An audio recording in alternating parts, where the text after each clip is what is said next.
In zanimivo, ne, danes je prvič v času Muslija, ne, imamo goste s imeni, ki se začnejo na isto črko, ne, tako da smo se danes hecali, da imamo take M&M'se, ne, Maruška, Marko in pa Matej.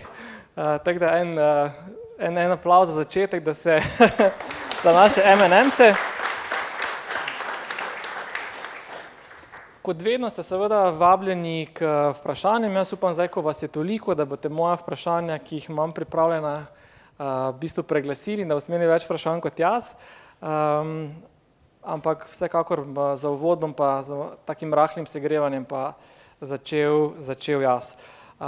Skratka, mogoče za začetek, kdo so naši gosti. Matej Tušak je športni psiholog, delal je z vrhunskimi slovenskimi športniki, olimpijci in olimpijkami, sedaj pa vedno več časa preživi v podjetjih in jim pomaga nekako to izkušnje in pa znanje in pa metode iz športa, vrhunskega športa prenesti v biznis in uspešne podjetniške time.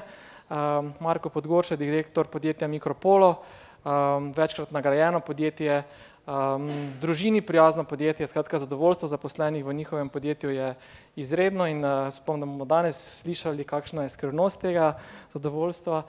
In pa Maruška, direktorica službe za kadre, zavarovalnice Sava, ki je prav tako eno izmed večjih podjetij tukaj v regiji, odličen zaposlovalec in skratka morda tudi kdo izmed vas tukaj želi si kateremu podjetju priključiti.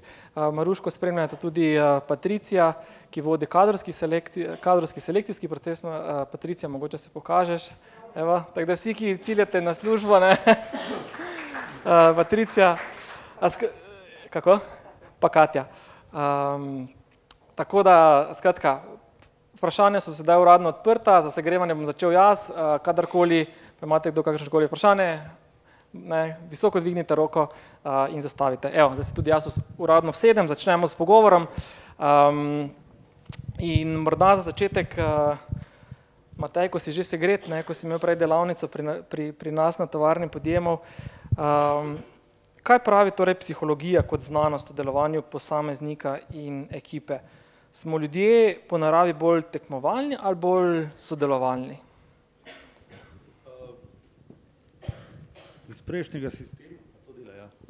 prejšnjega sistema smo prinesli to, da nismo tekmovalni in da nismo dovolj sodelovalni. Zdaj kapitalistični sistem vztraja na tem, da poskušamo biti tekmovalni, rezultati so pa seveda največkrat najboljši takrat, kadar sodelujemo. Sam da ponazorim en eksperiment, vzeli so 4 tekače in so jih izmerili v teku na 100 metrov, vsak je tekel za sebe.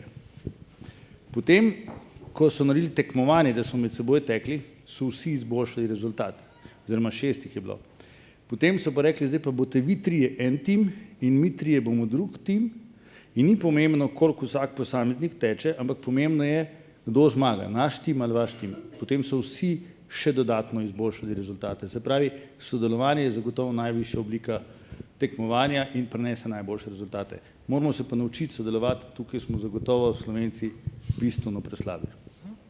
Ker to je mogoče tak na prvi pogled malo take antiteze ali pa v bistvu nasprotja. Po eni strani pač ja, tekmovalnost mora biti, tekmovalnost razumemo in kot stvar mogoče posameznika, na drugi strani pa, če si preveč tekmovalen, pa pride že do nekega rivalstva, ki pa vpliva kontra v bistvu sodelovanju, ne?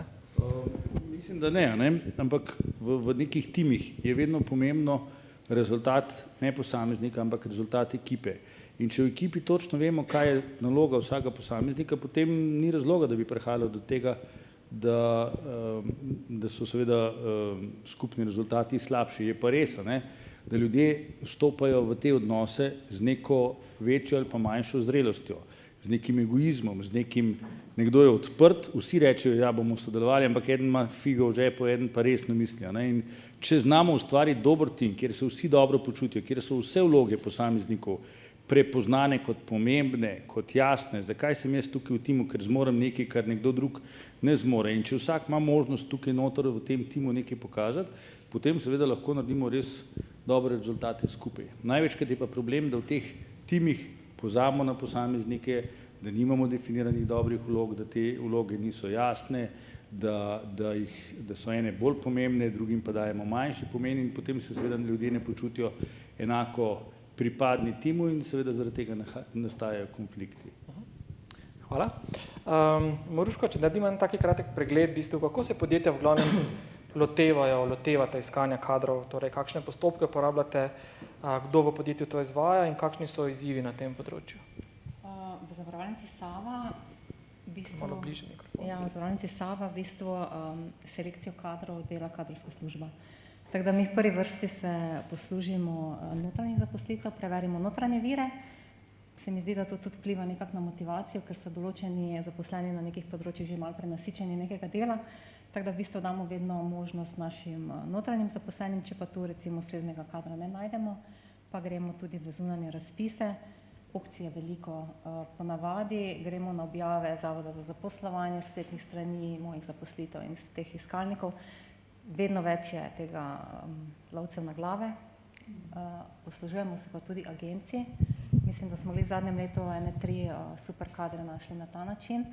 Je res, da smo tu v prvi vrsti manj vključeni, da dobimo nek ožji izbor neke večje kvalitete, ampak na koncu je vedno naša odločitev in nekako tako potekajo te selekcije.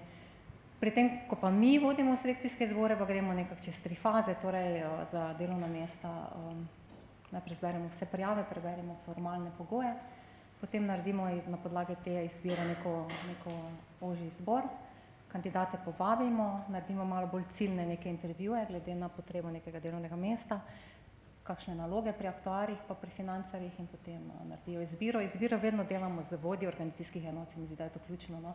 Oni so tisti, ki vedno na koncu rečejo, kateri bo tisti kader, ki bo oni z njim delali in oni z njim sodelovali. Kako pa to pri vas gleda, Marko? Pri nas je v bistvu podobno, s tem, da ne delamo zaenkrat z agencijami, delamo vse sami. Tudi pri nas damo vedno možnost interno, torej da iščemo znotraj podjetja, če kdo želi zamenjati delovno mesto. Drugače pa damo razpis, potem pregledamo vse tiste, tako kot je rekla Maruška, če ustrezajo formalnim pogojem, potem opravimo razgovor, pri katerem je vedno zraven nekdo z kadrovske plus vodja. Potem se pač tako odločimo, ne, na podlagi tega, kar zvemo od kandidata, na podlagi intervjuja. Okay. Kakšni so pa mogoče neki ključni izzivi pri tem obstoječem selekcijskem postopku? Ste v bistvu zadovoljni z nekako izplenom, do katerega pridete, ali ima ta nek obstoječ postopek kakšne pomanjkljivosti, mogoče kakega profila kadrov ne dosežete s tem standardnim postopkom? Kaj bi rekli? Pri nas zaenkrat nimamo teh težav. Načeloma, tako kot na začetku smo slišali, smo toliko medijsko bili izpostavljeni in smo si ustvarili vsaj v tem okolju neko ime, da v bistvu zdaj, ko damo kakšne razpise, v glavnem prijavljajo ljudje, ki so že zaposleni in bi radi menjali službo. Tada načeloma tudi z deficitarnimi poklici, kot sta mizar, lesarski tehniki, zdaj v zadnjem času zaposlujemo, tudi nimamo težav, čeprav generalno velja, da tega kadra primanjkuje.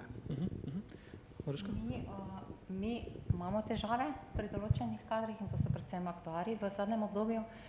Želimo si jih iskati že med študenti, jih sami vzgajati. Aktuarsko službo imamo tudi z vodjo zelo dobro v tem delu podprto, tako da v bistvu iščemo študente, ki jih pri nas v bistvu vzamemo preko študentskega dela, jih vzgajamo in jih potem tudi je želja, da jih zaposlimo, tako da načeloma na ta način. Ok, hvala. Matej? Ja, nekaj sem hodil povedati. Kakšna je realnost? Realnost je taka, bilo rečeno, ne, da jih vprašate, pa da jih preizkusite, pa date kakšen vprašanjik še zraven, ne. Ena dobra lastnost, dobra situacija pri vas je ta, da vi te ljudi poznate, ker so vaši notranji, ne. Ampak tam je lahko na tak način zbirati. Vi imate že izkušnjo 5 let, je nekdo bil priden, pripaden je, ni na bolniški, skratka, vi ga poznate, ne, zdaj samo dali ga boste na drugo delovno mesto. Ko pride nekdo na novo k vam, kako hoče imeti službo, kakšni so njegovi odgovori? Načeloma so super, ne. Imam sicer tudi drugačen primer. Zadnjič sem bil pri šefici kadrovske službe velikega mednarodnega koncerna, ki je iskala v bistvu za vodjo projektov, iskala je enega ekonomista, javila se je ena gospa, ki je bila stara proti 30 letom za prvo službo. Prva stvar, ki ti pade na pamet, kako če prvo službo pred 30 nekaj ne štima čisto. Ali je zelo dolgo študirala, ali je imela kakšen otrok, vmes ni imela nobenih otrok, se pravi. Ampak je rekla, manjka kadra, sem se pogovarjala, je imela relativno dobre odgovore in sem že hotela razmišljati, da ji povem, kako pri nas služba poteka, pa je pa rekla ta gospa, to sem pozabila povedati, da jaz pred 10 ne pridem v službo. Zakaj pa ne? Je rekla, ne moram tako zgodaj vstati. Pa ob 12 bom šla za 1 urco pa pol v fitness, se bom šla kar tle čez cesto, ne bom kam daleč hodila, ne. Takih je zelo malo, kad tako povejo, seveda ni dobila službe, saj si lahko predstavljate, ne. Bo verjetno še ne 2-krat, 3-krat s podobnim pristopom, pa ugotovila, da so njene pričakovanja nerealna, ne, ampak navzven, ko nekdo pride k vam v službo, on je najboljši, vi pa tega ne veste. Taka, ki je v vašem podjetju že zelo dobro poznate, ne, teh tudi z navadnimi klasičnimi vprašanji, pa intervjuji ne boste selekcionirali, ker vam vprašalniki odgovorijo to, kar vi napišete. Vi veste, da tisto, kar ni dobro, ne smete napisati. Tu je treba narediti veliko bolj sofisticirane preizkuse, če hočete v bistvu take ljudi izključiti. Ne. Še enkrat poudarjamo, ljudje socialno zaželene odgovarjajo. In zato je treba zelo poglobljeno, če gremo seveda za nek nov kader, seveda, če pa greste za obstoječ kader, tam pa imate vi daleč najboljšo informacijo s tem, kakšno izkušnjo imate s takim človekom, ki dela. Ni razloga, da bi se človek čez noč spremenil. Ne. Pri novih je pa stvar večji problem. Sploh, če je to nek kader, s katerim ga morate najprej uvajati, vi ga najprej uvajate, ne vem koliko denarja, stvari namenite temu, da ga pripravite, pa on ni tak, kot bi moral biti. Ne. Takrat je pol prepozno. Nekaj, kar je bilo prej zelo dobro omenjeno, je, pri nas ni prakse, da hodimo študenti iskati.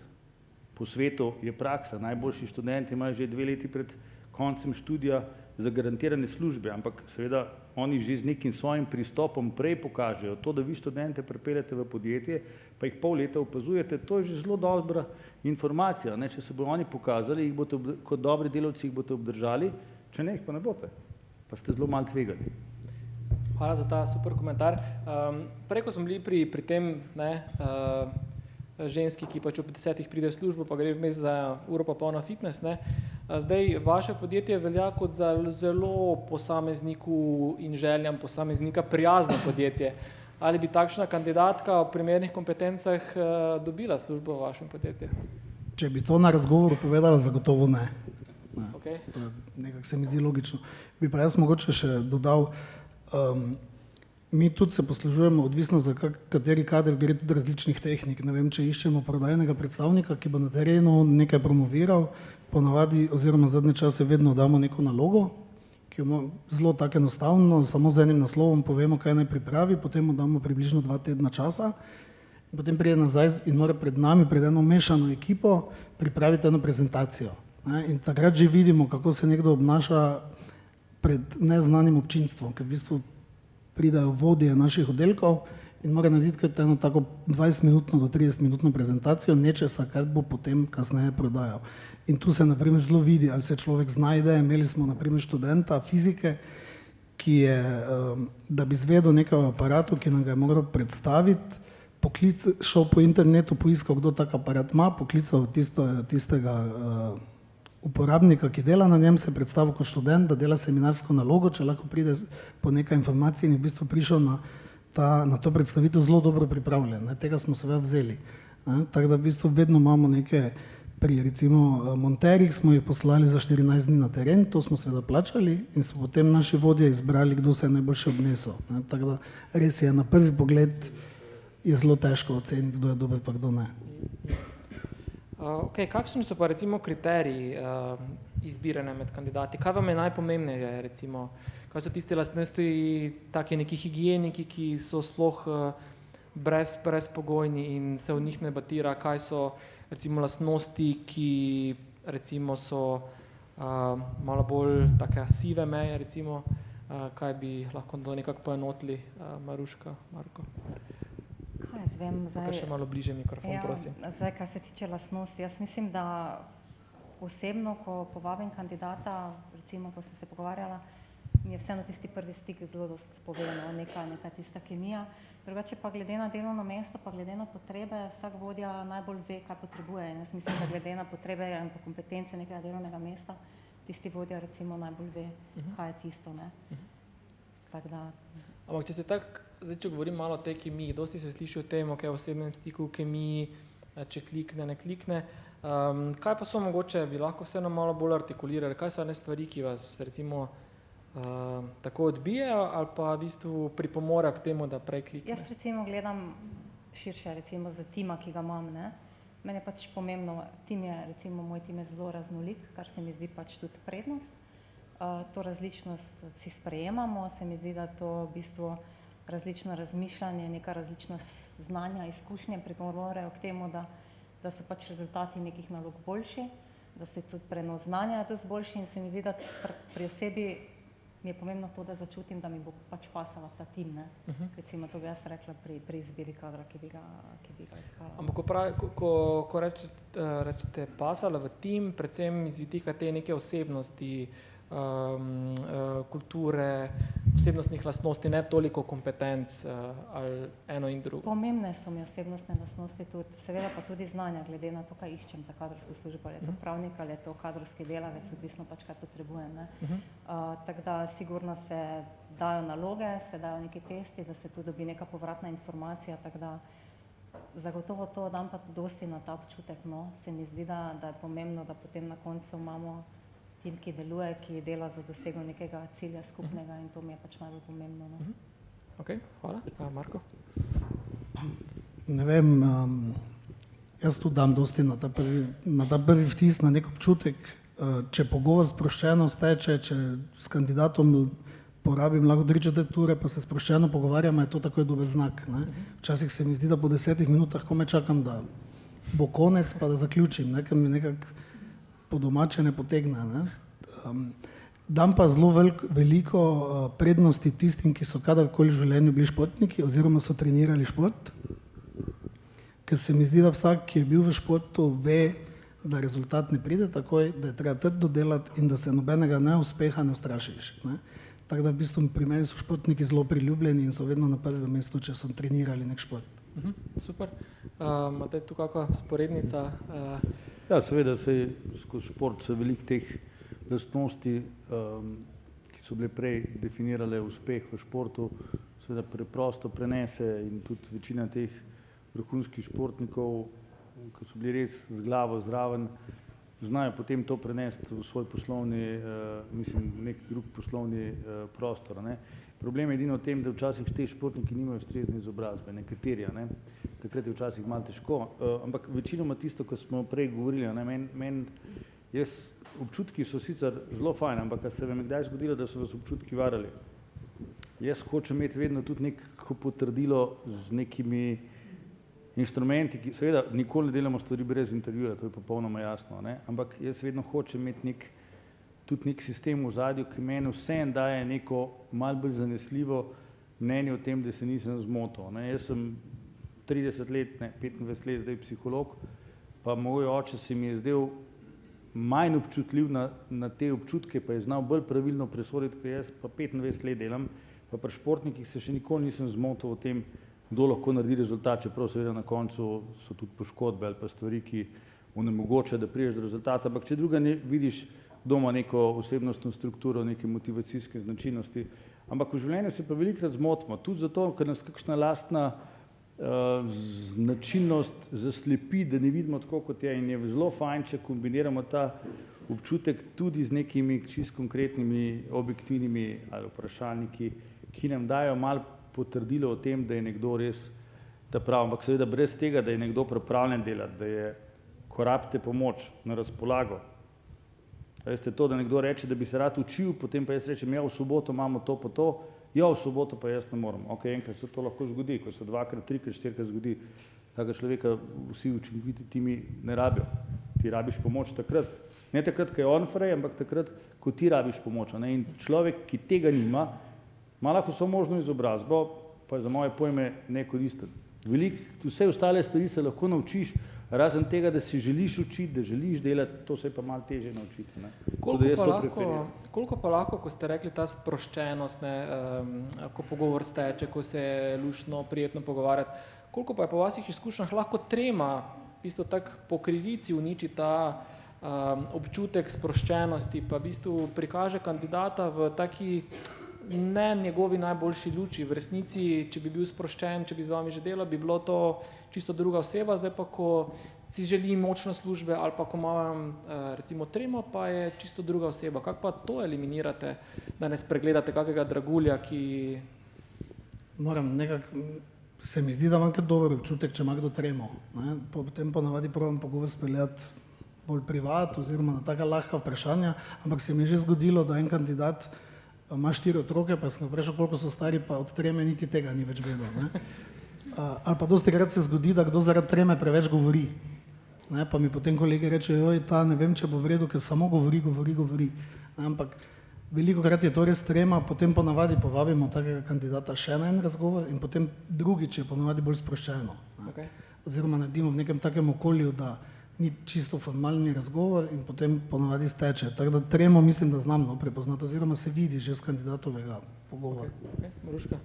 Ja, jaz bi se temu kar pridružila, da nekako se začuti ta trema ali pa neka taka distanca, tako da se poskuša na ta način, da se druga stran če bolj sproščena. Mogoče naročimo tudi kako kavo, pa spijemo pogovor, oziroma steče pogovor od kavi, tako da Irsko kavo, z malo viskija. Tako da ja, potem pa mislim, da nismo imeli nekih takih težav, da bi imeli na drugi strani, jaz se ne spomnim, res kandidate, ki bi mogoče bolj vedeli, ko ste bolj na teh razgovorih, ampak jaz se ga ne spomnim. Ne. Ja, tako da. No, jaz nimam teh izkušenj. Mi smo bolj sistemsko k temu pristopili, recimo jaz sem zdaj že drugo akademijo, kjer znotraj lastnih zaposlenih kolektor v bistvu zbere v vseh svojih evropskih podjetjih ljudi, ki so namenjeni za neke vodstvene položaje in jih potem prvič smo jih 1 leto pa pol usposabljali, zdaj jih imamo cirka pol leta, skozi 2 do 3 dni gremo po različnih njihovih podjetjih, v Bosni, v Sloveniji, v Nemčijo, ne? In vedno imamo različne teme, ki so ekonomski, finančne, vitka proizvodna, pa tudi te z področja mehkih kompetenc in vedno dajemo en velik poudarek na vedno ena tema, tudi stres in obvladovanje stresa, zato ker se pokaže, da ko mi njih spremljamo, prvič so njihovi izdelki tudi vedno delajo neke domače naloge, neko timsko delo, prvič so njihovi izdelki katastrofani, nekateri ne znajo govoriti, tam je treba vse skupaj v angleškem jeziku delati in njihovi učinki izgledajo enormno slabši od tega, kar oni recimo po 6. takem dogodku naredijo in vsakič od njih zahtevamo, da se znajo izpostaviti, da morajo pripraviti nalogo, da jo morajo individualno predstaviti in pol, ko to še 5., 6. naredijo, so seveda njihovi učinki. Takrat šele vidiš, kaj je nekdo sposoben, ker na prvi pogled, pa tudi pa so ga že imeli nekaj let v podjetju, ni nikoli pokazal tega. Nismo mu pomagali organizirati tega, da timsko dela, nismo ga naučili, da se upa izpostaviti, nismo ga naučili tega nastopanja, nekdo se je pokazal tak. Eden, ki pa ni bil dosti samozavesten, je pa v bistvu pokazal mogoče 30% svojih potencialov. In moja izkušnja je, da skozi neko tako sistemsko organizirano delo lahko dobimo od nekaterih ljudi, ki prej tega niso znali pokazati, bistveno več. Tudi takih, ki jih že imamo v podjetju, pa jih mogoče poznamo čisto drugačni luči. Tako da jaz mislim, da to je kar velika pomembna stvar in lahko marsikaj spremeni v smislu večje kvalitete zaposlenih. Ok, hvala. Mogoče na tej točki kako vprašanje? Ok, nadaljujemo.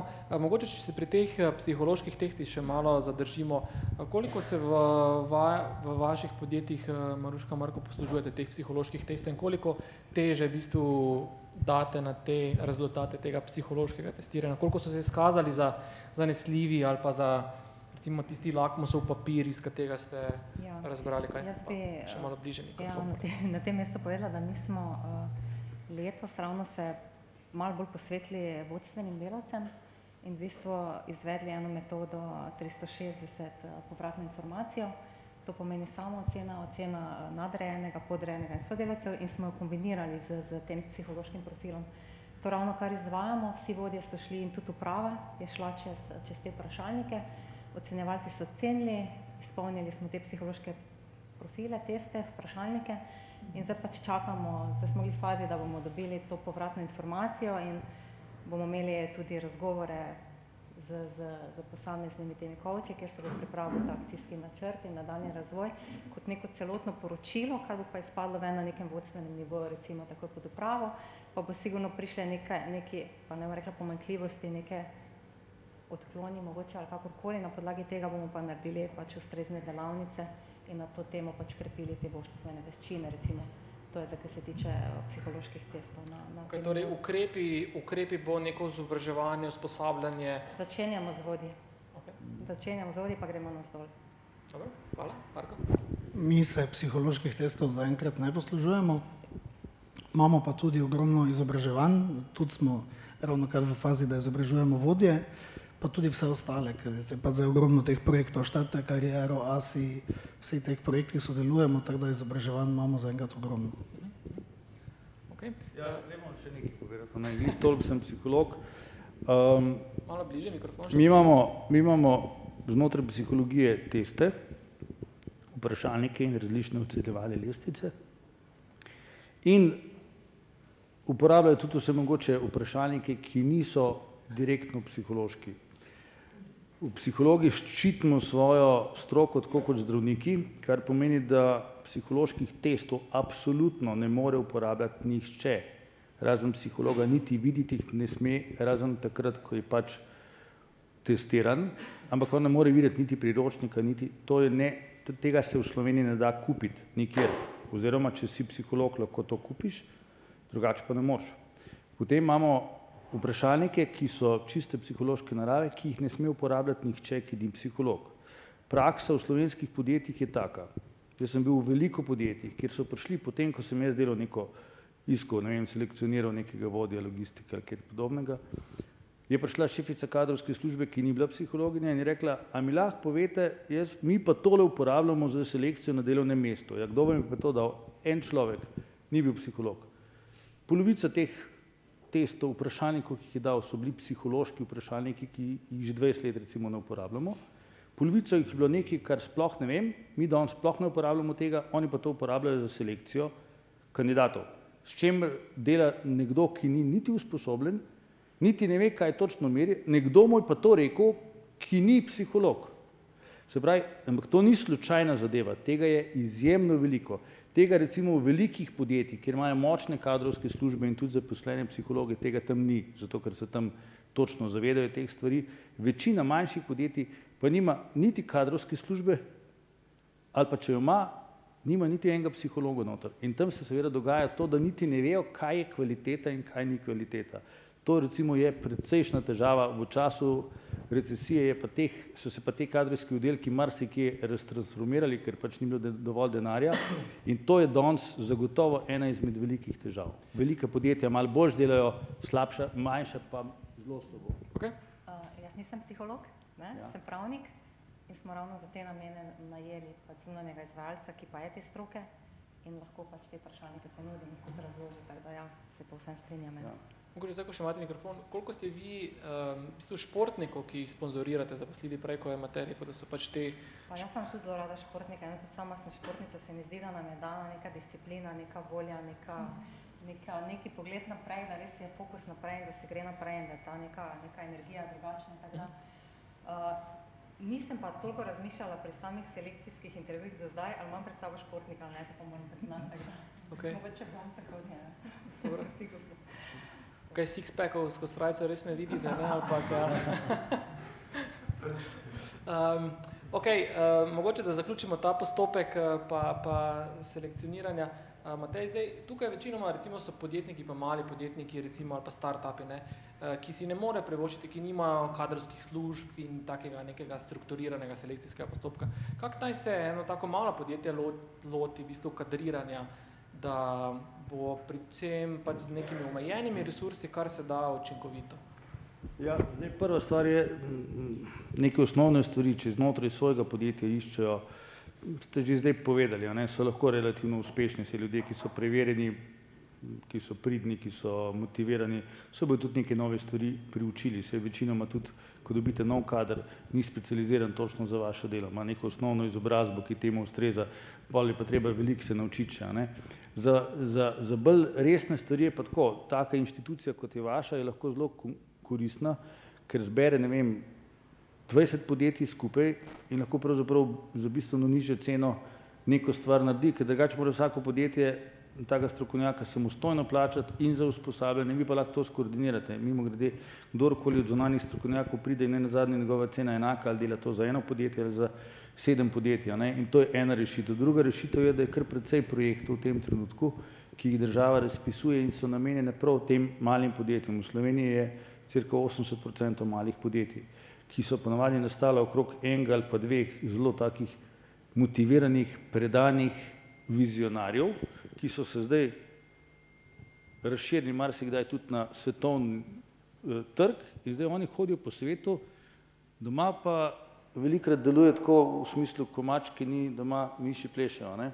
In ni narejen cel sistem, cela struktura organizacijska, kot bi morala biti, in seveda to je treba reševati. In kadar imamo premajhno število zaposlenih, jaz ta trenutek ne vidim drugega, kot da se združijo skupaj in da kot eno tako združenje ponujajo neke osnovna izhodišča in možnosti, kjer se oni naučijo, kjer jih tudi skozi te projekte mi usposobimo. Mi smo recimo zdaj imeli kar nekaj projektov, kjer smo nekoga, ki so ga v podjetju določili za kadrovsko službo, saj ni bil psiholog recimo, ampak smo ga naučili od tega, da se letni razgovori delajo, kako se meri neka klima recimo, in to mi naredimo, prvi zmerimo, pa ga pa usposobimo, da on zna to delati naprej. Za neke res posebne stvari se pa pač pokaže, takrat se pa vzame zunanjega izvajalca. Super, hvala. Mogoče na tej točki kako vprašanje? Procentualno, koliko imajo notranje? Torej, procentualno, če ponovim vprašanje, koliko je notranjih v primerjavi z zunanjimi? Procenta ne vem. Več kot pol. Ne, teh notranjih prerazporeditev, kaj bom rekla, jih je nekaj, ampak večinoma potem se pokaže, ker dogaja se nam tudi, da ko iščemo noter kader, je to nek kader, ki zna biti ključen v nekem oddelku in ko ga na te organizacijske enoti izgubimo, potem spet iščemo nadomestilo ne zapiramo poti zaposlenim, če nekdo želi menjati organizacijsko enoto, omenja, ampak ponavadi potem na koncu je zgodba taka, da se kader poišče od zunaj. Hvala. Ja, podobno. Zelo malo je tega, pa tudi tako, kot je rekla, ne, če neko notranjo pozicijo potem zasede nekdo interni, je pa treba spet dati razpis za tisto mesto, ki je pa zdaj spraznjeno, tako da načeloma vedno pride do novih zaposlitev. Ne. Ampak nekaj notranjih pa je, predvsem pri tistih delih, ki so si podobna, če iščemo, pa ne vem, tako kot zdaj, ko iščemo dosti mizarjev, pa tega tu pa nimamo notranjih, ker v bistvu jih sploh ni, ker en s pisarne ne more postati zdaj mizar. No, težko govorim sicer na splošno, ampak kar v nekaterih podjetjih je to pa skoraj 100% notranji. Recimo Kolektor je zbral čisto vse svoje potencialne nove menedžerje iz obstoječega kadra, s tem, da oni imajo, ne vem, 5000 zaposlenih. In zdaj, seveda, kakšnega novega so še dobili, sploh zdaj, ker delajo neke nove laboratorije, tam bojo zbrali čisto nove strokovnjaki, ki ne bojo menedžerji, ampak bojo v bistvu razvijali nekaj novega, kar oni še ne znajo do zdaj, tam bojo seveda dobili čisto nov kader. Medtem ko večino svojih vodstvenih kadrov poberejo znotraj podjetja, s tem omogočajo par stvari, ne, namreč uspešni, zelo talentirani ljudje hočejo napredovati. In zdaj, če ti nimaš te možnosti napredovanja, če skozi od zunaj dobivaš nove, potem ljudje grejo. Najboljši ljudje, ki ne morejo napredovati, dosti hitro počasi grejo in grejo v drugo podjetje. Tega se ne želimo, najboljše hočemo obdržati, ne. Seveda, in če ti znotraj svojih zbereš na tak način, potem pa, če imaš veliko podjetij, če se širiš tako, kot se oni širijo, v bistvu ves čas ustvarjajo neka nova delovna mesta, ki so atraktivna, recimo, ne, včasih so sicer povezane tudi s tem, da moraš iti v drugo državo, ampak na ta način v bistvu nagrajuješ svoje in jim omogočaš, da grejo tudi po hierarhični lestvici navzgor, ne. Kadar se pa pojavi neka specifična zgodba ali pa takrat pa seveda vzameš tudi zunanjega, ampak oni imajo, pa to ni samo eno podjetje, takih velikih podjetij je pri nas dosti, kjer zaposlujejo ali pa vsaj vodstvene kadre iščejo v veliki meri znotraj svojih zaposlenih. Ok, da ste dali super izhodišče, torej kak pa vi zadržujete top kadre? Recimo, ker Kot top kader je top kader in si ga verjetno želi marsikatero podjetje. Zdaj, kaj lahko vi vsem naredite, da ta top kader zadržite v vašem podjetju? Jaz mislim, se strinjam, ja, ključni kadri so top in jim je treba dati pač posebno mesto. A malo bliže, prosim, tam zadaj ne slišijo. Tako je. Predvsem se mi zdi pravilna obravnava, no, da se njihovo delo vidi, da se pohvali. Pravim, da pohval nikoli ni preveč. Sigurno je stimulativna nagrada, neko plačilo za neko upravljeno delo, kar se mi zdi tudi pomembno. Možnost tega napredovanja, možnost, da je prepoznaven, da lahko komunicira tudi z višjim vodstvom, tudi z poslovodstvom, da predstavlja projekte recimo tudi na upravi družbe. Tudi študentom damo to možnost, če so dobri, na primer. Tako da v bistvu na ta način jim damo mesto v podjetju, da jih zadržimo, da so vključeni v pomembne projekte, lahko tudi strateške projekte ali pa tudi kakšne operativne cilje, ki so za neko leto zelo pomembni, tako da na ta način, da se jim da pač to vlogo, da nam ne odidejo, no, te stvari. Pri vas? Pri nas se trudimo zadržati ves kader, ne samo ključne, ampak res vse, če so seveda dobri, ampak slabih tak nimamo. Tak je. Jaz bi rekel, da pri nas je to nekako že na temeljih. Najprej mora biti kultura podjetja takšna, da si ljudje želijo ostati. Nas je namreč malo več kot 100 in v takem podjetju je težko imeti toliko napredovanj, da lahko vsak po 2 letih napreduje, ker smo samo 3 nivoji in v bistvu je težko napredovati. Eno je kultura, eno so vse ugodnosti, ki jih ponujamo. Zdi se mi pa najpomembnejše, da je vsak slišan in da so njegove želje upoštevane. To pomeni, da ni tistega strahu, da nekdo ne sme nekaj predlagati, da vedno lahko pove, vedno se lahko izrazi, vedno ga poslušamo, ogromno krat tudi udejanjimo tisto, kar je nekdo predlagal in seveda, da vedno najdemo neke nove izzive. Če bi se nekdo naveličal, izzivov je vedno ogromno. Jaz vedno pravim, meja je nebo, tu not se pa gibamo tu do nebes, do neba, kjerkoli. Pač najti se moramo skupaj, poiskati neki izziv za nekoga, kar ga veseli, kar bi v prihodnosti veselilo, kakšne ima želje in načeloma pri nas fluktuacije, načeloma skoraj ni, no, mislim, da imamo 1%. Kaj so te ugodnosti, ko ste jih omenili? Te ugodnosti, Da nam malo naredite sline. Te ugodnosti, v bistvu verjetno večina vas tako pozna, imamo zajtrk v službi vsako jutro brezplačen za vse zaposlene, kosilo, neomejen plačan dopust, živali lahko pripeljejo na delovno mesto, otroke lahko pripeljejo v službo, imamo 2 tematski zabavi na leto, skupni izlet in tako. Kako to izgleda, da živali pripeljejo lahko v službo? Da imajo mali živali zraven, psa si ga pripeljejo. No, lepo. Mogoče samo ena stvar temu kontekstu prejšnjega vprašanja, ne.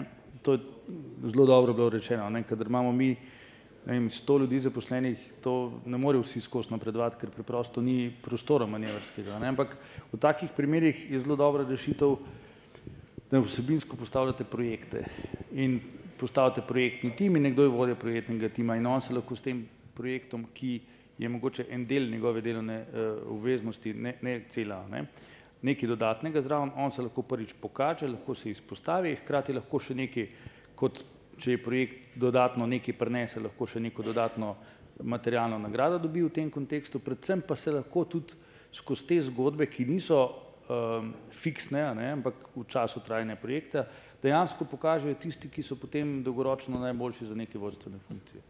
Mogoče še to vprašanje za psihologa, kak je v bistvu psihološki mehanizem za to, ko je gospod Marko omenil, biti uslišan, da je to da se je to izkazalo kot en izmed pomembnih, recimo motivacijskih mehanizmov, da so zaposleni uslišani.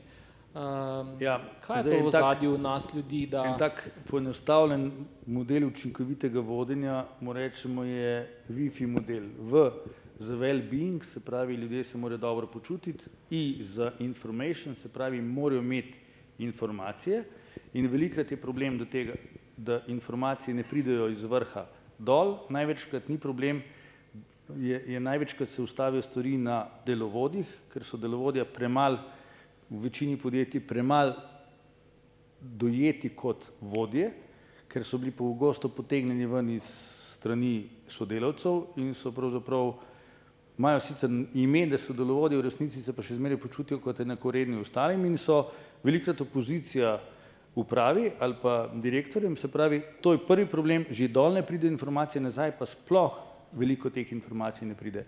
Se pravi, to je druga komponenta. Tretja komponenta je F za fairness, se pravi, če delavci ali pa zaposleni čutijo, da je nek fair odnos pri vodenju, potem so lahko učinkoviti. In četrta stvar je involvement, I za involvement. Se pravi, danes vsa podjetja težijo k temu, da bi se ljudje počutili, da so vključeni, seveda to ne v principu nekdanjega samoupravljanja, da vsak posameznik odloča, kam boste vi dali denar, ga boste investirali, ali to je pač naloga ljudi, ki so za to kompetentni, ampak na nek način morajo čutiti, da so vključeni v procese, in če to zagotovimo, potem bo tudi njihova motivacija in zavzetost bistveno večja, kot pa pri tistih, ki tega nimajo. Pa še problem je, kadar vi informacij dol ne spravite, če ni informacij, kaj naredijo zaposleni?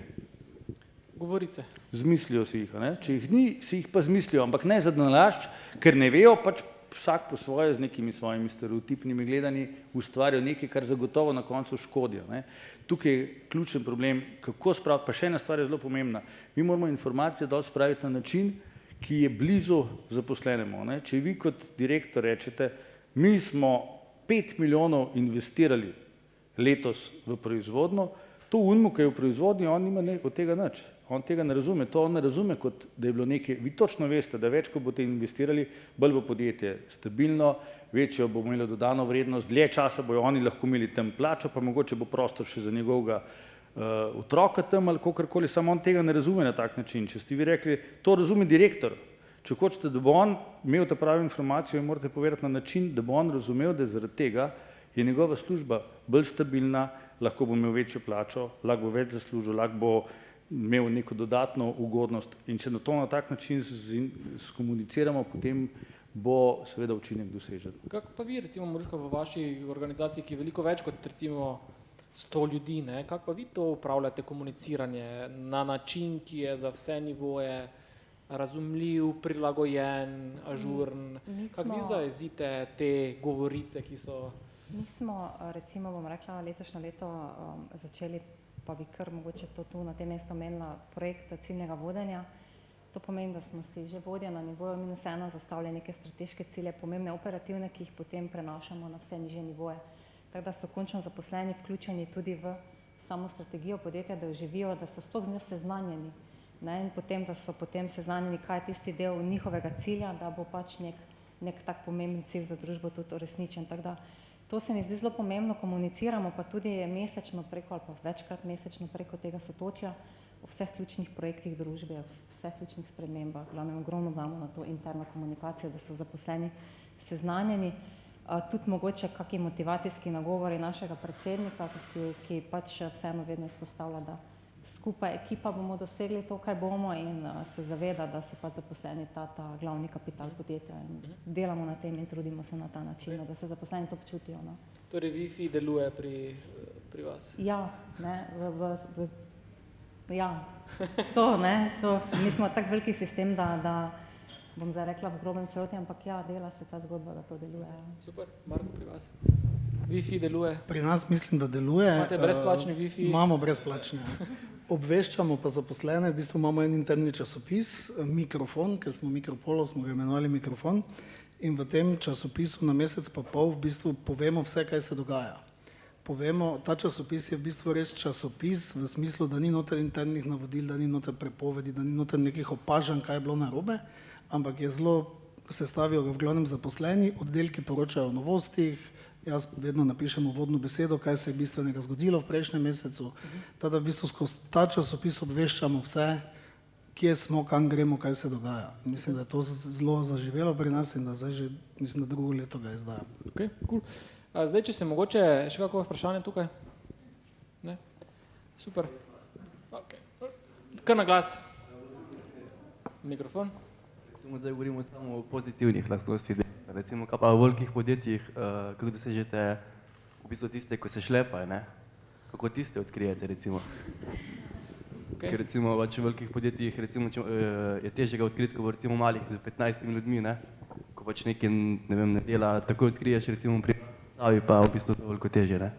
Mi smo recimo Zavarovalnica Sava sploh v tej fazi, zdaj 2. novembra bomo imeli rojstni dan, drugo leto bomo smo združena zavarovalnica, imamo, verjetno poznate Extilijo pa ex-zavarovalnico Maribor, tako da v bistvu k nam se je kar zlilo nekaj kadra, neko zatečeno stanje, prihaja mlad kader, ampak smo tako veliki, da ja, te stvari se dogajajo, so ljudje, ki so dolgo v podjetji, pa se tudi šlepajo, ampak dejansko je jaz tako opažam, no, da je taka sprememba v generacijah, da ne moreš teh ljudi zdaj zato delajo tisto svoje delo, so pa razlike med zaposlenimi v kakovosti in tu se pač pokažejo, ne, da se pa nekdo res šlepa ali pa da nekdo ne dela po navodilih ali pa da je nesposoben, pa so tu pač razlogi, ki pa potem lahko pripeljejo tudi do tega, da nekdo zapusti pa izstopi iz družbe, ne. Mi jih načeloma identificiramo na ta način, da dobijo vodje vsakih toliko časa nalogo, da jih na nek, mogoče se bo slišalo malo grdo, ampak da jih v bistvu rangirajo od najboljšega do najslabšega, ne? In potem vedno vemo, aha, ta je v očeh vodje kot najslabše ocenjen delavec, na tem moramo delati, da bo zlezel gor. Tako da načeloma jih vedno identificiramo. Tudi jaz se vsak dan sprehodim po podjetju, pa marsikdo mi reče kdaj, da ne vem, ampak za čisto vsakega vem, ali se šlepa ali ne. Greš mimo računalnika, pa vidiš, da delo prebira na ekranu, ne? Pa že veš, aha, v bistvu hitro dobiš sliko, če pač znaš opazovati. Ja, to je kar pomembno vprašanje, sploh zato, ker je danes veliko mladih razvajenih in pridejo s čisto napačno predstavo v službo.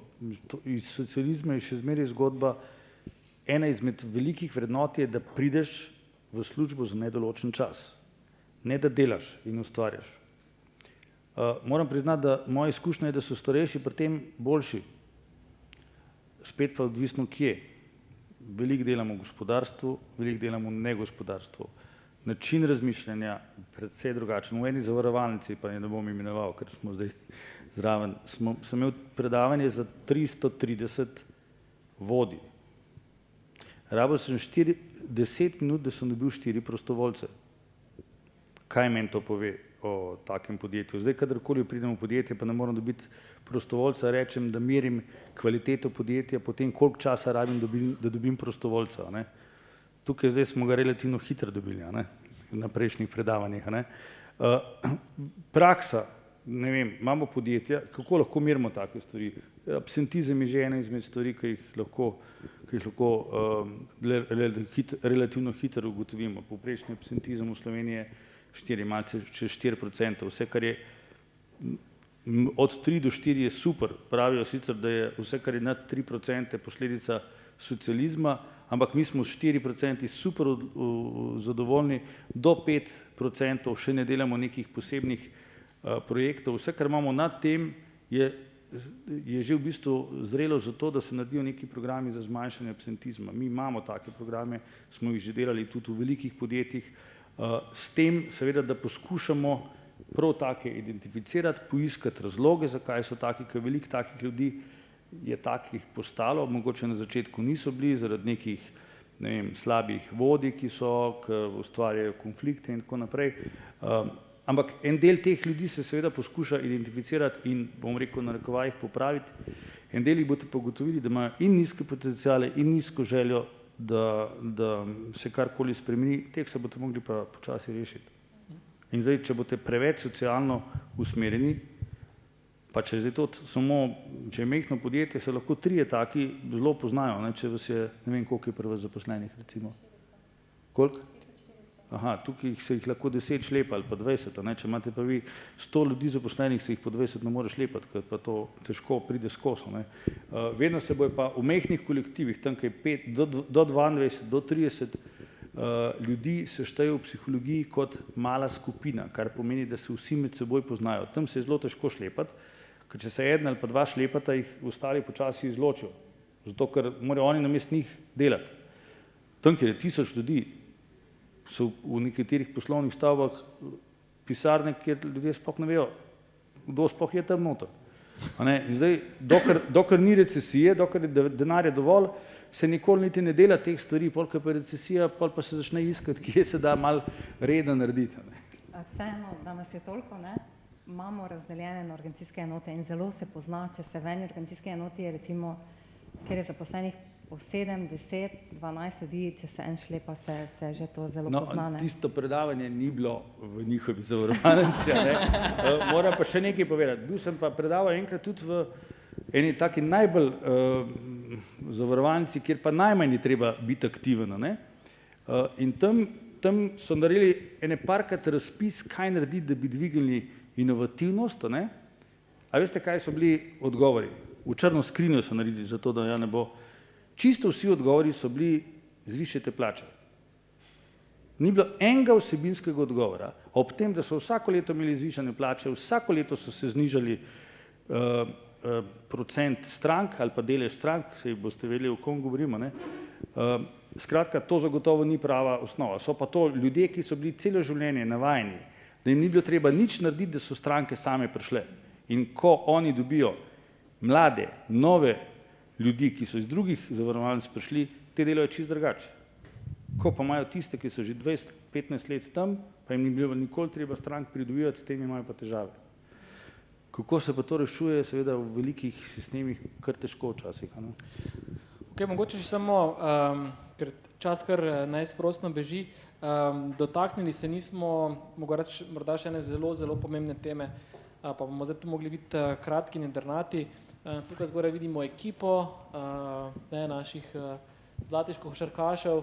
Vedno zmaga, kot smo že večkrat slišali danes še s temo ekipa. Ekipa je tista, ki je podjetje, ena velika športna ekipa, ekipni duh. Kako pa v bistvu upravljate te ekipe, ker namreč posameznik kot samostojna oseba lahko briljanten, v ekipi nikakor ne funkcionira. Kakšne so izkušnje, metode v takih primerih? Kaj ima prednost, ekipa ali posameznik? Ekipa, jaz zagovarjam to, da ekipa, no. Ima vodja pri tem kar vlogo, da spozna to raznolikost pač članov nekega tima, jaz pravim pa, da jih zna pravilno usmerjati, ampak tudi se mi zdi to ful pomembno, no, recimo v mojem oddelku so si punce zelo različne, vsaka neke svoje izkušnje, neka svoja znanja, ki si jih med sabo potem, se mi zdi, delijo, prenos znanja je večji, predvsem pa iskren odnos med njimi, odprta komunikacija, da si zaupajo, se mi zdi, da potem dihamo vsi skupaj v eno in dosežemo tiste cilje, ki jih moramo, to se mi zdi pač tim, ekipa, to je sigurno pred nekim posameznikom. Ampak posameznik je lahko tudi super delavec, inovativen, strokoven, pa morda malo bolj, ne vem, introvertirana osebnost, pa v bistvu ne deli tako proaktivno. Kaj pa v takem primeru? Težko, jaz rečem, mislim, težko je, da je tudi recimo nek posameznik lahko zelo dober, če se ne vključi v tim, no. Z prakse zna biti to težava, no, bom rekla, in da se mi zdi, da lahko en tim, ki skupaj diha, naredi več kot en posameznik, ki je mogoče pa malo bolj topno, tako da, to je moje mnenje, no. Odvisno od delovnih mest, ne, oziroma od pozicije, ki jo ta človek ima, pri nas ponavadi identificiramo te, ki nikakor ne morejo delati v timu in jim poiščemo delo, ki je v bistvu delo ene osebe. Tako da dela res sam, drugače pa seveda je naloga vodi, da tim menedžerirajo, da v bistvu vzpostavljajo ta timski duh in nekako skozi kulturo podjetja ga tudi vedno vsi skupaj vzpostavljamo, vedno povemo, da smo mi kot ekipa dosegli nek rezultat, da moramo narediti še to kot ekipa, nikoli ne govorimo, jaz sem naredil, ti si naredil, ampak kot ekipa smo to naredili, hvala mikropolovcem, čestitam vsem zaposlenim, v bistvu vedno poudarjam to, da smo ena ekipa, ne? Da smo vsi za enega, eden za vse. Kolikokrat se vam je zgodilo recimo na razgovoru, da je posameznik rekel, da pa on pa ne deluje dobro v timu, ker to se mi zdi tako smo prej slišali, ne? Vsak reče, ja, jaz pa sem timski player, pa odgovorna oseba, ampak potem, ko ga dejansko soočiš za neko situacijo, pa se pokaže malo drugače. Torej ta dinamika, kakšna je ta po vaših izkušnjah ta razlika med tem, kako se posameznik predstavi na razgovoru in kako se potem ta posameznik dejansko v praksi čez neko daljše časovno obdobje izkaže? Je ta diskrepanca ful velika ali je to, ali že znate, ste že tako izureni, da znate že na začetku dobro nekako profilirati? Mislim, da imam kar dober občutek. Moja kolegica, ki je danes tu, je rekla, da ne bo več nikoli, da bo vedno mene poslušala, nikoli več sebe. Ne vem, do zdaj nismo imeli nekih teh težav, tudi ponavadi vsa dela, večino delovnih mest pri nas je v bistvu vedno delo posameznika. To pomeni, da ni tako močno vezan na nek tim, nimamo toliko timskega dela, zato je mogoče malo lažje. Timska dela imamo bolj v nekih, ko so neke projekti ali pa kaj, takrat pa vedno poiščemo ljudi, za katere vemo, da bodo znali skupaj delati in da bo uspeh tudi zagotovljen. Mogoče, tako kot je bilo rečeno, nekatera delovna mesta zahtevajo veliko več timskega dela, ampak generalno je pa zelo pomembno to, kar je bilo rečeno, da vedno izpostavljamo, da smo nek uspeh dosegli timsko. Potem seveda s tem, ko mi ustvarjamo nek tak timski uspeh, ustvarjamo tudi timsko motivacijo. Ta timska motivacija seveda lahko pomeni bistveno več. Če je to 5 ljudi, je to 5 ljudi, ki deluje, če je to 1300 ljudi, je seveda to enormna energija. In če se počutijo dobro in če čutijo, da so del tima, je potem seveda rezultat bistveno večji. Moramo pa vedeti, da je to tako kot v športnih situacijah. Poglejte, kaj je predstavljal v zadnjih letih Real Madrid, pa kje smo danes. Pa v bistvu samo trener pa in igralec sta šla stran. To je proces, ki se lahko spremeni. Ena stvar se zgodi in vse se spremeni in ni treba nobene hude panike zganjati, samo treba je v tistih trenutkih poiskati prave rešitve, da se to spremeni. A veste, recimo, isti ljudje so lahko 10 let ekstra uspešni, dobra lastnost, Zidana. Zakaj šel Zidan stran? Saj nima druge opcije odprte. Zakaj šel stran?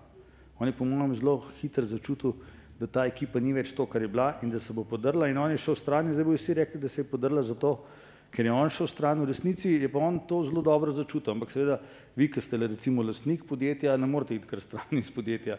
Vi morate pač poiskati neke stvari, da boste ta proces spet usmerili v pravo smer. In tukaj je to pač nek živ proces, dinamičen proces.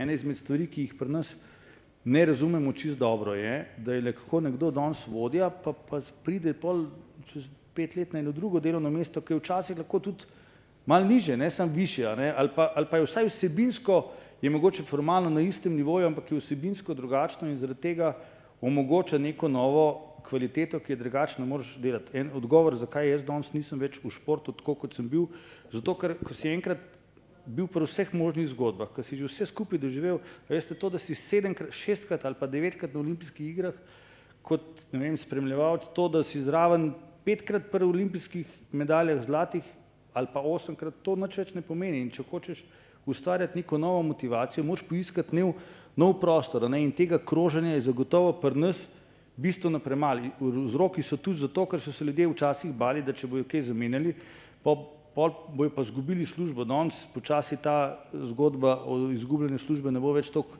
rizična, ker vsi vidimo, da če si dober kader, boš zelo hitro lahko dobil zaposlitev. Ampak do zdaj so se pa vsi držali svojega mesta in da ja ne bi kaj druga naredil, pol seveda ustvarjalnost počasi z leti začne pešati. Okrog sebe imaš vedno samo iste ljudi, z njimi na isti način komuniciraš, vse je isto, seveda se velik del ustvarjalnosti izgubi. Tako da je zelo pomembno, da se naučimo čim bolj krožiti in s tem prvič tudi izboljšujemo motivacijo ljudi, ki pride na neko novo področje, pa se z novimi cilji soočajo.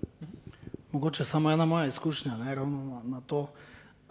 Pred dobrimi 10 leti me je pot zanesla v Ikejo v Graz, kjer sem nekaj časa delal in tam je bil prav za vodilna delovna mesta je bil pripis po 3 letih zamenjaš službo. Ravno zato, da pride, tudi če si fenomenalno dober, da pride nova energija, sveže ideje, da pride nekdo drug, ti pa greš na podobno ali boljše delovno mesto. In v bistvu je to bilo čista kultura znotraj vseh 90.000 zaposlenih, koliko je bilo takrat. Ampak da greš pač na neko drugo mesto znotraj skupine. Znotraj skupine zamenjaš mesto, zamenjaš državo, pač v takem Kako pa pri vas recimo to rešujete, v bistvu to neko nevarnost monotonije, padca motivacije? Ko stopite v Mikropolo, na veliko piše, edina stalnica so spremembe. Tako da pri nas se toliko stvari spreminja non-stop, skozi se nekaj dogaja, da v bistvu ljudje to, kar so delali danes, vejo, da čez 1 leto mogoče bojo morali delati drugače ali pa nekaj drugega. Tako da nekako se delo non-stop spreminja, skozi spreminjamo, tudi ljudi selimo, so sedeli spodaj, pa zdaj seli v drugi pisarni, pa zdaj bojo delali tako. Tako da je v bistvu nekega kroženja, da bi pa res lahko med oddelki menjavali, pa načeloma nimamo, smo vseeno premajhni. Mogoče pa zdaj čisto tako vprašanje za vas osebno kot lastnik, direktor, koliko vi imate občutka, da ste ali pa čutite bremena na vaših ramenih, da je ves motor in hitrost in uspešnost firme odvisna od vas, Koliko pa imate občutke, da je v bistvu podjetje že toliko utečeno, da je to breme vseeno malo nižje? Mislim, da je to breme kar malo nižje, oziroma jaz imam sploh rad navado, da odgovornost predam. To pomeni, mene rabijo samo tam, kaj je treba uradno podpisati, ker sem zakoniti zastopnik, drugače pa želim, da vse odločitve sprejemajo sami, o pomembnih me seveda obveščajo, sebe pa vidim bolj kot nek motor razvoja, kot neka vizija, kje bomo naprej. Tako da se v bistvu vsakodnevno delo sploh ne spuščam in ne čutim tega bremena. Okay. Kako se pa vi motivirate, ker vseeno v podjetju ste že nekaj let, vseeno je na vas ta neka gonilna sila, motivacija, nove ideje. Ste kdaj izčrpani, kdaj čutite, da ne vem, mogoče pa bi kaj druga počel v življenju? Pa kaj vem, zadnjič so me ravno moji otroci spraševali, če bi imel kmetijo, pa če bi živel na kmetiji, pa sem rekel ja. Ne vem, v bistvu to delo, načeloma sem zaljubljen v to delo, nikoli ne čutim nekega pritiska. Stres je seveda prisoten, ampak se mi zdi, da v stresu, ko je stresna situacija, še dam več od sebe, boljše delam, hitreje, misli mi hitreje švigajo, prijem do boljših idej. Kako se motiviram? Ne vem, to je moj način življenja. Jaz sem pač vesel, da to delam, da lahko res, tudi če se po noči kaj spomnim, se zbudim, napišem, pa se čudijo, da ob 2 zjutraj maile pošiljam. Ampak ta kreativnost, da lahko si res mislim, aha, jutri bomo pa to naredili tako, to me v bistvu motivira. Ok, hvala. Še kako vprašanje, mogoče tam zadaj, počakajte na mikrofon. Ok. Kako vi ravnate z stresom, mislim, vsak posameznik? Hvala. Kaj je bilo vprašanje točno? Z stresom, kako ravna vsak posameznik? Ok. Vsak izmed nas. Jaz sem tudi rekla, da v stresnih situacijah mogoče sem še bolj učinkovita kot sicer. Tako da se mi zdi nek pozitiven stres je vsekakor dobrodošel za še boljše upravljanje dela. Tako da, ko pa pride stvari preveč, pa je stresa preveč, pa je tu šport, pa je tu pohod na Pohorje, pa je tu malo takega odmika v samoto, se malo sprostiti, razmisliti, predvsem športom, no? Tako da na ta način. Hvala. Marko. Kaj je to stres? Jaz načeloma moram reči, da nekako ne doživljam stresa. Meni je vedno, če je načeloma temu, kar pravimo stresna situacija, za mene samo pomeni, da je treba dosti dela narediti hitro. Da bi sam čutil nek stres, načeloma ga ne, ker vedno vem, da tudi tak ni pomoči, to je treba narediti, se umirim, 3-krat globoko vdihnem, pa naredim, da bi imel neke posledice ali pa težave zaradi tega, pa mislim, da nimam. Je pa res, da včasih ne spiš, zato ker pač nekaj melješ, zdaj je to stres ali ni, ne, bo Matej verjetno lažje povedal, ampak se mi zdi, da to je pač narava dela, to moraš sprejeti in potem nekako s tem lahko živiš. Ja, mali še premlad, da bi čutil vse te posledice stresa, ampak jih bo gotovo. Stres je moja prva tema, največ predavanj, največ stvari imam na temo stresa, največ o tem delam praktično vsaj 2-krat na teden imam v nekem podjetju to temo učinkovito soočanje s stresom. Kako se jaz soočam, meni moji prijatelji rečejo, da ni to čudno, da toliko vem o tem, ker sem jaz največji, najbolj izpostavljen temu, najbolj tako živimo. Dejstvo je, da obstajajo tako imenovani iskalci stresa in tisti, ki se stresu izogibajo.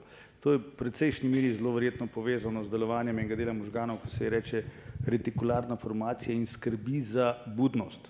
Tisti, ki ne marajo stresa, tistim ta del možganov dobro deluje in so ves čas budni, tudi če nimajo stresa. In kaj preveč stresa, se zelo slabo počutijo. Tisti, ki imajo ta del možganov, ki imamo ta del možganov bolj fuč, tisti rabimo veliko adrenalina, da smo budni. Seveda, to veliko adrenalina pomeni, da si zorganiziramo življenje, tako da si iščemo izzive, da delamo 100 stvari, bolj, ker so težke stvari, bolj nam je fajn.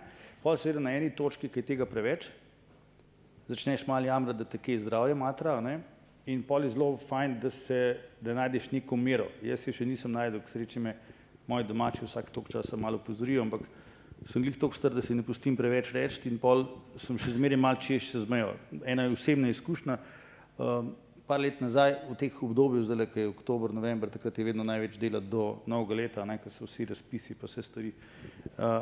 se mi je dogajalo to, da ko sem se bril, pol dela obraza nisem čutil, tako kot takrat, ko greste k zobozdravniku pa dobite injekcijo, vse nič ne boli, ampak vse je malo čudeno. Ne?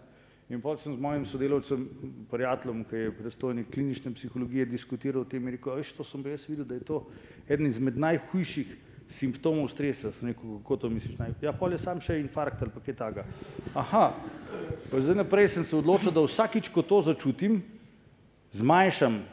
Se pravi, takrat, ko me pol kličejo, če lahko pridem še na ta predavanje, še na uno, rečem ne, zdaj pa ne čutim več obraza, takrat moram nehati, ker naslednja stopnja je pa vprašanje, če bi jo še obvladal. Zdaj sem toliko dober v tem, da zadnjih 5 let nisem imel več tega simptoma, ampak prej se je pa konstantno v jesenskih mesecih dogajal in ko sem se odločil, da ne vzamem do novega leta več ničesar na novo, je potem v 2-3 dnevih to zginilo. Zelo dobro se je treba poslušati, ne? Ampak mi smo včasih malo preveč pogumni in gremo včasih tudi čez tisto mejo. Seveda pri 30 letih se to ne pozna, pri 50 se pa že pozna, ne? Te začne zdravje opozarjati in dolgoročno je stres zagotovo škodljiv. Mi imamo veliko predavanj, raziskav na temo stresa, ki so rizične, mislim, rezultati so zelo taki alarmantni, dolgoročno naj bi se življenjska doba zmanjšala ravno zaradi posledic škodljivih posledic stresa. Mi na to nismo še adaptirani, naš filogenetski mehanizem soočanja s stresom ni prilagojen temu, kaj danes delamo in seveda temu bo treba vsaj pri vodstvenih kadrih nameniti veliko pozornosti, če bomo želeli, da ne bo izgorelosti preveč, da ne bo težav preveč. Ampak to ne pomeni, da vi pri 28 letih rečete, da ste izgoreli, ker to pravzaprav ne more biti res. Pri 28 izgorel si ti, ker nekaj let delaš preveč, ko v bistvu nimaš ravnotežja. Če si ti začel eno leto v službo hoditi, pa rečeš, da si izgorel, je bolj razlog, da si razvajen, pa nimaš delovnih navad. Tako da nekdo, ki je pri 30 letih že 3-krat izgorel, pojma nima, kaj je stres, pa kaj je izgorelost. Ampak je razvajen in ne mara delati. To, da ne maramo delati, smo pa že velikokrat pokazali, ker je 45% Slovencev ocenilo v raziskavi, da je ključen vzrok, zakaj so nezadovoljni v življenju, to, da hodijo v službo. Mi smo delomrzneži, 50% Slovencev in dokler ne bomo spremenili tega, ne bomo nikoli mogli uživati v službi. Seveda mi tukaj, ki smo, nobeden od nas ni delomrznež, mi uživamo v tem. Sam niso vsi taki. Vi boste dobili, tako kot ste vi rekli, veliko takih, ki ne bojo tako z užitkom delali. In izziv, kako njih narediti, da bojo začeli uživati v službi, to je pa kar težka naloga. Ne? Zdaj, če zberete ta prave, imate že v osnovi precej lažje delo. Ampak zdaj jih zmanjkuje tistih ta pravih. Tukaj imamo problem. Ne? Cool, hvala. Še kako vprašanje za konec? Čase nam je... 1, 2, 3. Super. Evo. Jaz sem pa vprašanje za gospoda Podgornika, pa me zanima glede motiviranja zaposlenih, ko ste rekli, da motivirate z tem, da lahko pripeljajo svoje otroke, pa tudi lahko pripeljajo pse. Me zanima, iz kod ste vi to vzeli, pač od kje ste pobrali to. Pa zanima me tudi, na kakšne težave ste naleteli pri tem motiviranju. Nisem slišal konca. Na kakšne... Težav načeloma ni bilo. Razen bolh, mogoče? Ja, mogoče kakaj, ali pa kaki polulan vogal v firmi.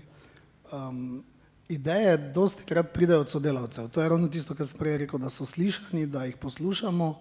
Ideje za otrok, v bistvu smo bili, tako moram začeti, smo med prvimi 18 podjetji v Sloveniji, ki smo dobili certifikat družini prijazno podjetje. Takrat smo bili povabljeni, ker je naša dobra praksa že bila očitno toliko poznana, da so nas povabili, da pristopimo k tistim prvim certifikatom in to, da lahko otroke pripeljemo v službo, je pač že z tistega ven. Ta certifikat mislim, da imamo zdaj že več kot 10 let. Za pse je pa tu bila podobna ideja, oziroma v Avstriji je to nekaj normalnega. V Avstriji, če stopite v kako trgovino ali pa v Ikeo, kamorkoli greste, tudi v gostilne, lahko vedno pripeljete psa zraven in se mi to ni zdelo nič takega, če bi mi tudi službi to dovolili. Ne? Namreč zgodilo se je, da je mogoče še ena anekdota, da mi je sodelavka prišla vprašati, da sicer ni noseča, ne bo imela otrok, ampak da ima psa in če bi tudi ona lahko koristila starševski dopust tiste 3 tedne za uvajanje. To je bilo malo... Ne, ampak takrat mi je nekako ta ideja bila... Ne, to je imela, novega psa je imela, pa ga je htela, da se navadi doma. To seveda ni šlo, ne, ker...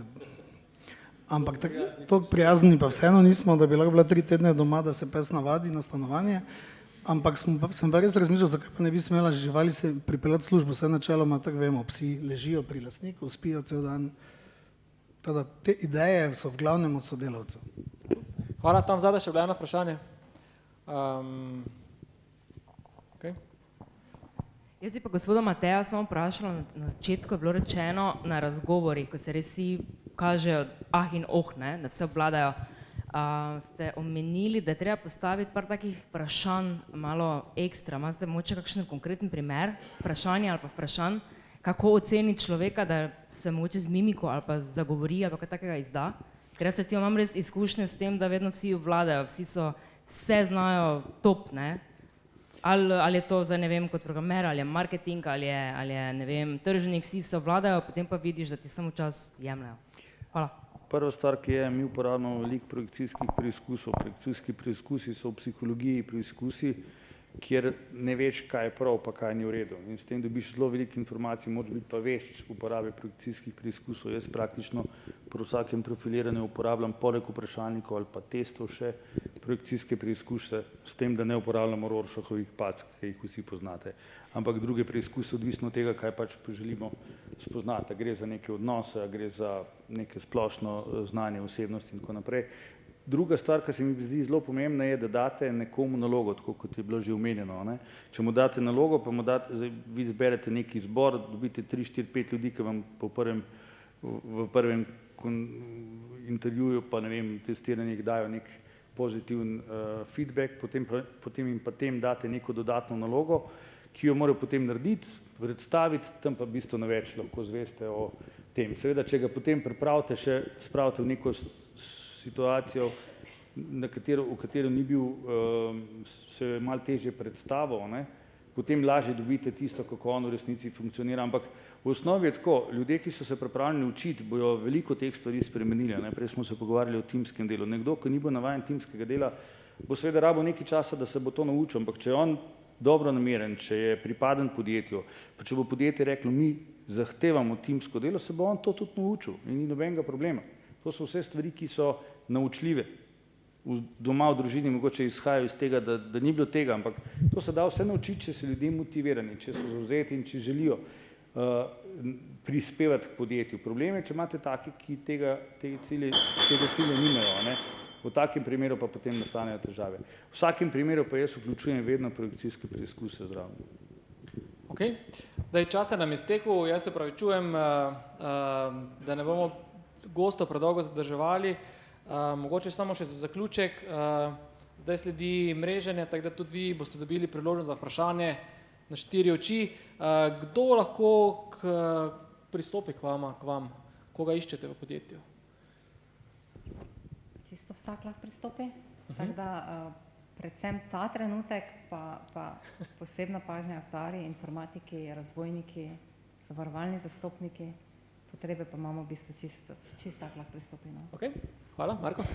Trenutno mislim, da nimamo nič, nobenega razpisa, ampak lahko povem, da smo po moje več kot 50 oziroma verjetno celo 75% zaposlenih zaposlili na način, da je njihova vloga prišla brez razpisa in da so nas prepričali, da so nekaj posebnega. Tako da smo že dostikrat ustvarili neko delovno mesto samo zato, ker je kandidat, ki se je predstavil, bil nekaj posebnega in smo rekli, ne, tega pa bi radi imeli boljše, tako da ga imamo mi, kot ga vzame nekdo drug in potem kreiramo delovna mesta. Tako da v bistvu lahko tudi vsak pristopi, če je drugačen in če ima kaj za ponuditi. Hvala. Pa Matej, še za vas, za zaključek, glede na to, da smo v nogometnem mestu, pa da je bilo že prej malo govora Zidane, Real. Kako vi vidite, kako se bo Real spet zablestel, da bo najbolj dominanten klub na svetu? A mu manjka za Mariborom seveda? Jaz mariborski nogometaše zelo dobro poznam, ker predvsej mariborskih nogometašev, pa tudi trener občasno pridejo do mene. Zadnjič je prišel k meni in mariborski nogometaš, sem rekel, ti si pa Primorc, ker imaš koprsko registracijo. Je rekel, ne, pravzaprav sem iz Litije, ampak če imam ljubljansko registracijo, nastradam v Mariboru, če imam mariborsko, nastradam v Ljubljani in sem si dal vaš nogometaš je pa samo že 3-krat uničili avto, v Mariboru, ker so pač mislili, da je iz Olimpije, ker je bilo člansko registracijo. Skratka, jaz mislim, da je Real ta trenutek daleč od tega, da bi prišel na vrh. Potrebno bo poiskati pač prave ljudi, najprej pravega vodjo, potem bo seveda treba ugotoviti, kaj je narobe in začeti iskati prave poteze. Ampak ta trenutek mislim, da so svetlobna leta daleč od tega, da bi bili čist na vrhu. Super, hvala lepa vsem za te modre misli, en velik aplavz.